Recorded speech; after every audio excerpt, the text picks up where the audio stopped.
Well, obviously, in grand opera, the music and the story are probably the two most important elements, but right up there with them is the look, the scenic design of the opera. And next up, we're going to take a behind the scenes look at how the set designers and technicians of Opera Philadelphia have created a look for this production that Giuseppe Verdi himself might have recognized. I'm Thaddeus Strasburger. I'm the stage director and scenic designer for this production of Nabucco. I'm basically responsible for all of the acting on stage and putting together all of the physical movements of the people, as well as designing all of the scenery that you see, all the painted scenery, the props, basically anything that ends up on stage that's not a costume, I'm responsible for.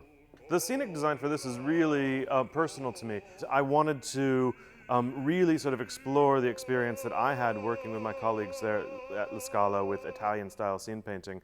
And in many ways it's viewed as old-fashioned now to sort of paint columns as opposed to having three-dimensional sculptural scenery, all wood and steel and everything.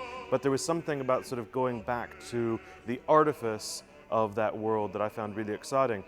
So oftentimes I go to a museum and you hear the tour guides saying, look at this very large canvas and it's 15 feet by 20 feet. And I'm thinking, we do things that are 10 times bigger on stage all the time. The largest one in the show I think is about 72 feet wide by about 40 feet tall. Everything is painted standing up.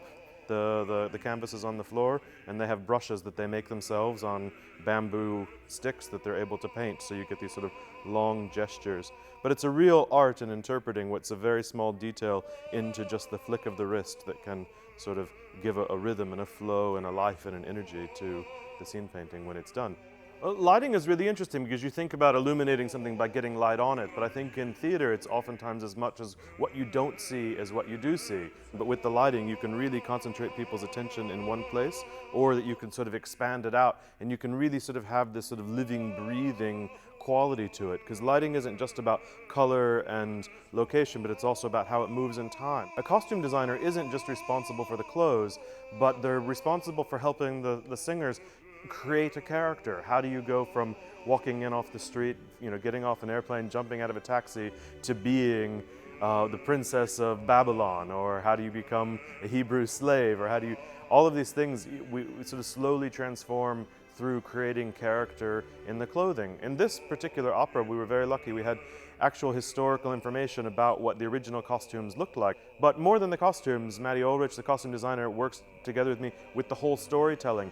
How do we sort of communicate visually very quickly who's part of which part in the plot? Who's a Hebrew and who's a Babylonian, and is it important to know the difference, or is it important to see the similarities?